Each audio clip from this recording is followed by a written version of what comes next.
Over the past 4 years working as a tech sales AE at a Fortune 500 company, I conducted north of 530-minute sales discovery calls. And in this video, I'm walking you through the exact 7-step system that works every time. Step number 1, before the call. There's a few emails you could send to set yourself up and your sales engineer for success and set that conversation up for success.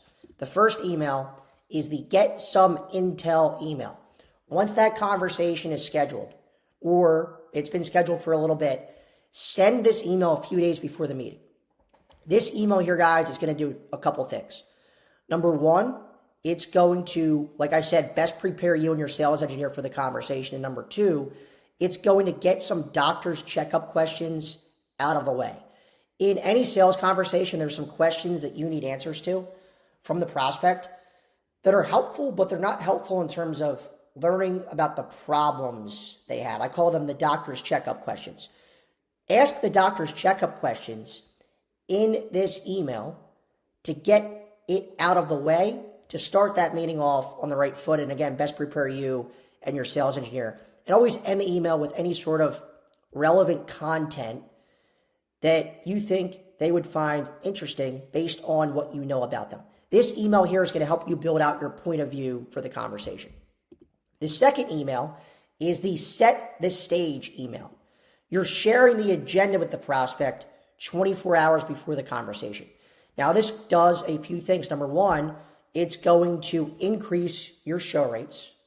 And number 2, oftentimes when I send an email like this, the prospect will come back and correct me. They'll be like, hey, Matt, thank you for sending over that agenda. That's actually not where we want to spend our time on. We want to spend our time talking through this, this, and this.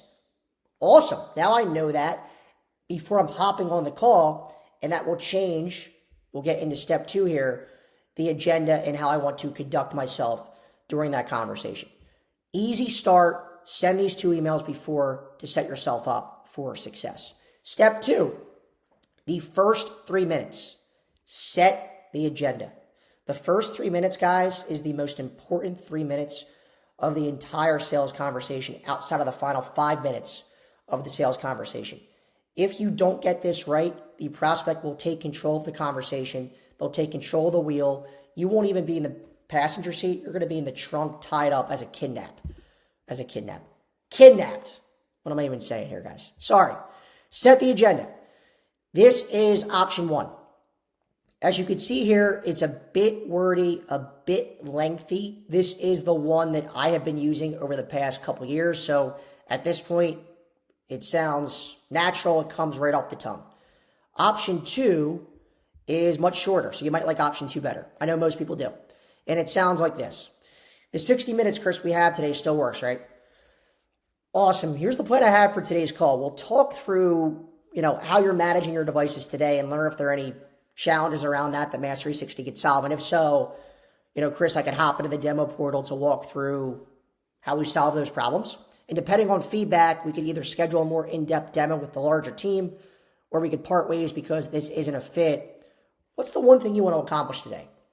So when you're setting the agenda, when you're sharing the agenda, there's a few boxes you need to check off. Number 1 is time. The conversation's set up for 60 minutes, but if Chris comes back and says, actually, Matt, I only have 30 minutes, I need to know that at the very start of the conversation, because that time constraint will likely impact and dictate and change my goal of the conversation and my agenda for the conversation.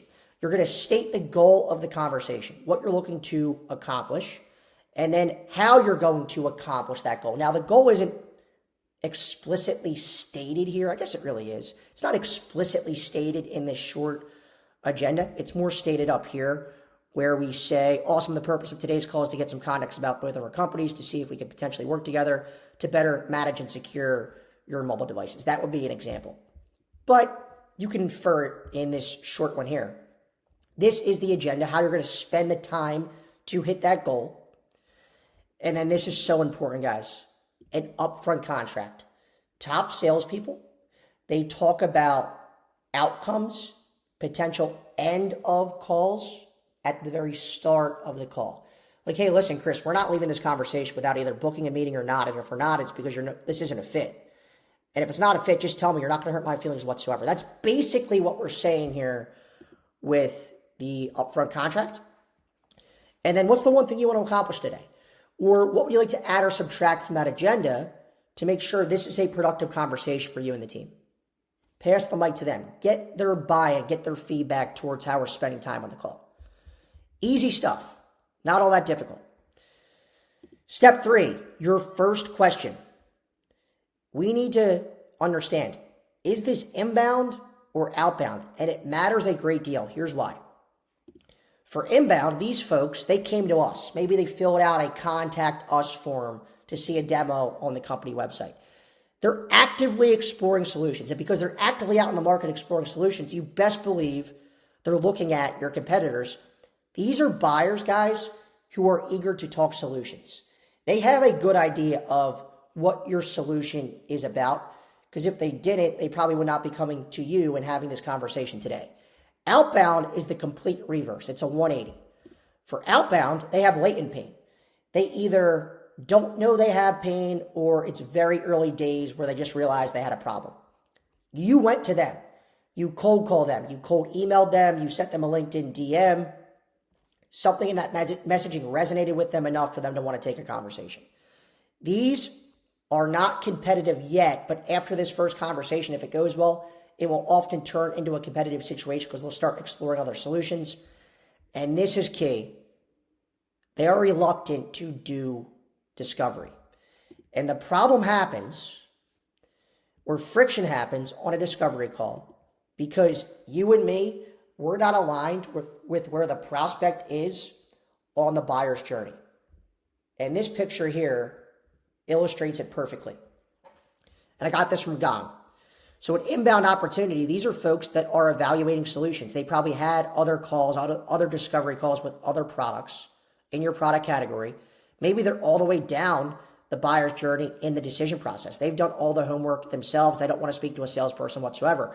But if you go into that call and you're treating it like they're or trying to develop pain, right? It's not, you're going to piss them off. Where on the reverse, for an outbound opportunity, these are folks that might not know they have a problem yet, but if you're asking questions like, curious, what are you looking for in a solution? What criteria is important to you? That question is meant for inbound, not outbound, and it's going to piss them off. So we need to make sure we're going to these calls with a clear understanding. Is this inbound or outbound? Because that's going to dictate our first question. For inbound, a couple options for you. Curious, what motivated you to look into XYZ solution? Or curious, what are you looking to accomplish by potentially implementing an MDM? Now, you need to pay close attention to these questions because oftentimes the answers you get back to these questions are all features. Hey, Matt, great question. We need this, this, and this. But they're not sharing any of the problems they're looking to solve. And without understanding the problems, the impact of those problems, what have they tried in the past, all that good stuff, and we'll get into that in a couple minutes here, you will not successfully close the deal. So if that happens and it's all features back to these questions, we need to ask something like this. Curious, and Chris, I appreciate it. That gives me a really good idea of what you're looking for in a solution. I'm curious to learn, though, if you don't mind me asking, like, what was the original challenge or challenges in your business that prioritized you folks looking into this? That question there should dig out their issues, their problems, why we're having the conversation in the first place. So important. For outbound, we need to earn the right to ask questions. Remember, for outbound, these guys are reluctant to do discovery. So we need to give them something up front to earn the right. And the best way to do that, I forget who I got this from on LinkedIn, is the menu of pain. So that would sound like this. Chris, to kick off the conversation, would it be helpful, if I gave you some context in terms of why folks like you typically invite us in? And we could go from there. I've yet to have somebody come back and say they minded. All right, cool. So for context, as you can imagine, we speak with multiple security leaders on a weekly basis who feel or who face a variety of items they feel are big enough concerns for their teams when it comes to device security. And then you're going to share 3 challenges, the menu of pain. So you need to know your ICP really well to understand potential challenges they have that would be a priority for them to solve. And these are challenges, obviously, guys, that you can solve. You're not going to share challenges that you can't solve. If they pick challenge 2 and you can't solve it, what are we doing here?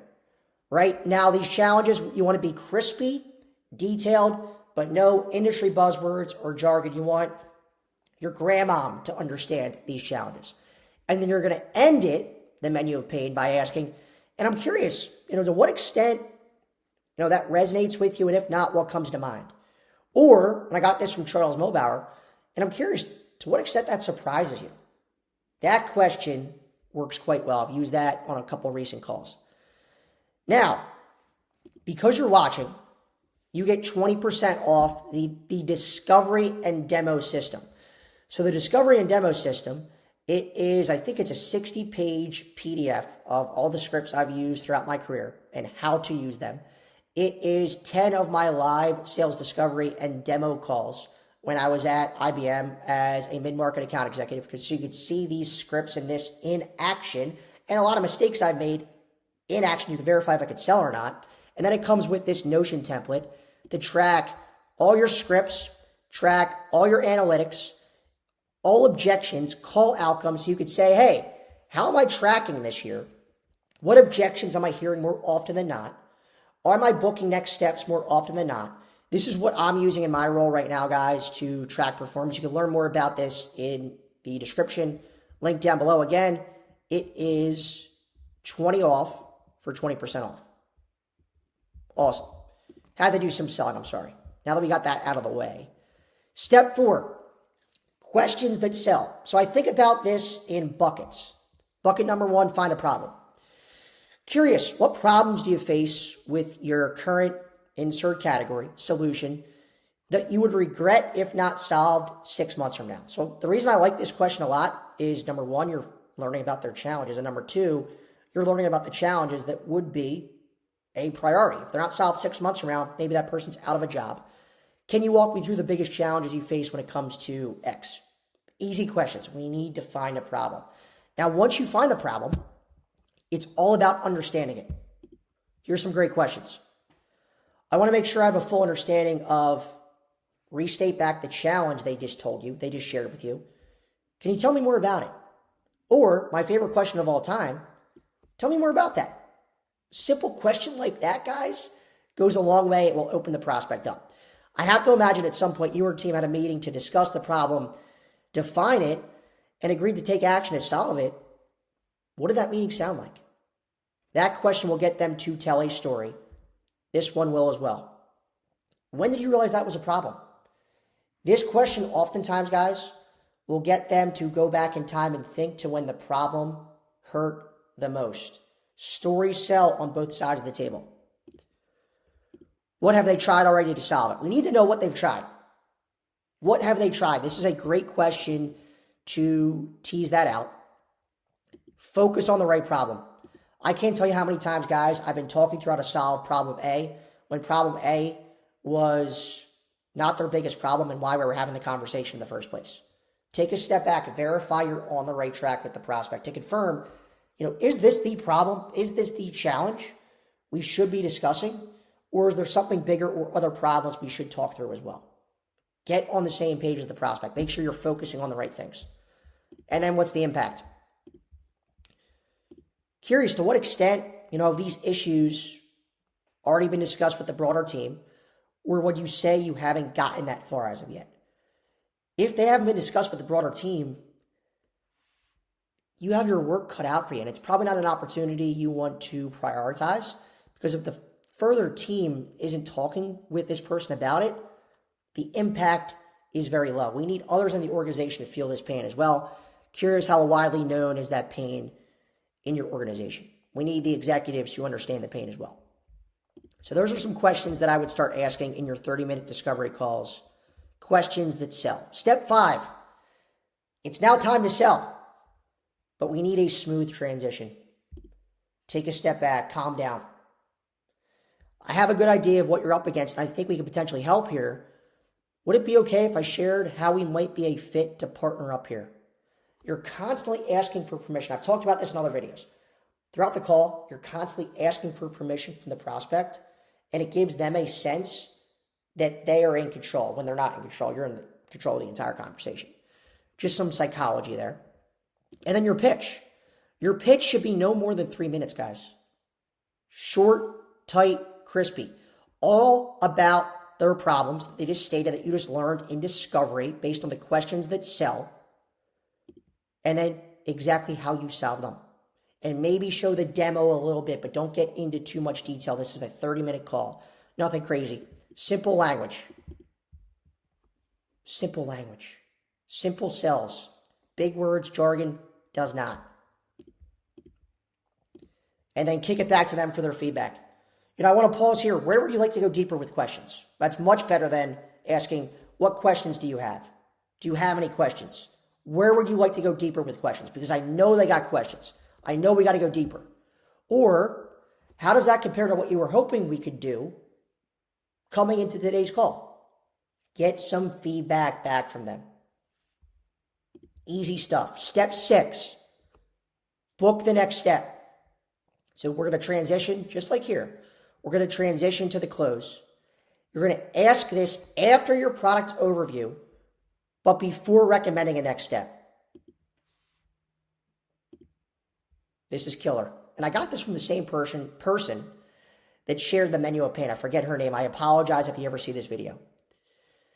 The reason I'm asking this question is to match your urgency here. Sometimes people join these calls because they're in education mode and they just want to understand new tools, which is completely cool. Others join because they've already seen threat activity. Some unfortunately got hit with an attack and they needed to lock things down 6 months ago. And the last group of people are here because they know they need to do something around mobile security in the next 12 months, but it's not urgent. Curious, where would you put yourself on that scale? Asking because I never want to chase anyone. If today was purely education, that's okay. This question, again, guys, is going to dictate what next step you recommend. If somebody's in education mode, I'm not recommending a next step. There's no reason to. If they say, hey, we need things locked down 6 months ago, I know this is a priority. I know this is an account that I could probably close within a quarter or two. I want to focus on these folks. If they come back and they say, hey, listen, I need to do something around this, but if it's not set up within 12 months, we're going to be okay. These folks, I'm going to keep on the radar. I'm probably not going to set a next step, right? I'm just going to keep on the radar. Or I might ask, what would have to happen within your business for this to become a priority? Because it sounds like it's not right now. These are the folks we want to spend our time with, right? And this will give you a sense of who should you set a next step with or not. Not every call needs to end in a next step.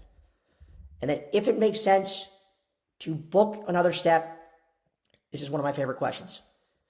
You might have to make a recommendation on the next step. Love that question. I've yet to have someone come back and say, yeah, Matt, I mind. I don't want you to make a recommendation. Make a firm recommendation and tell them why that is your recommendation. Book it on the calendar. Excuse me. Ooh. Just ate some meatballs, sorry. Book it on the calendar and talk about the next step. Awesome. Just sent you and your team the invite for the demo next week. The purpose of that conversation is to walk through in more detail how we might be able to solve the challenges we spoke through today. If you and your team like what you see, the typical next step after that would be a POC, a pilot, a proof of concept, and then talk through what that looks like. And then a golden nugget here, guys. This isn't Willy Wonka. A golden nugget would be to do some research prior to the call to see if there are other folks that you need to multi-thread into that conversation, and then ask the person you're meeting with to do the 30-minute discovery call if they would find it useful or helpful to rope them into future conversations or future demos. All right, step 7, we did great. The call went great. Send over a recap email. This is the best recap email. I think it is John Burroughs. This is the best recap email of all time. You're not sending a ton of links. You're not sending any attachments, any documents. They will not look at it. They will not look at it. I promise you. Challenge 1, 2, and 3. Very short, punchy, crispy statements. What did you learn on the call? Confident We could solve all these things and plenty more from here. What are the action items? What are we doing next? Who do they need to rope in? What do I need from them? What do they need from me that I'm going to get them? State that here. Anything I missed, let me know. Guys, if you follow this to a T within 30 to 40 discovery calls, you're going to be pretty damn good. And if it makes sense to book a next step, you will be booking a next step. Let me know your favorite step in the comment section below. I'll let you know mine in the comment section below. Thanks for watching, guys. Appreciate you.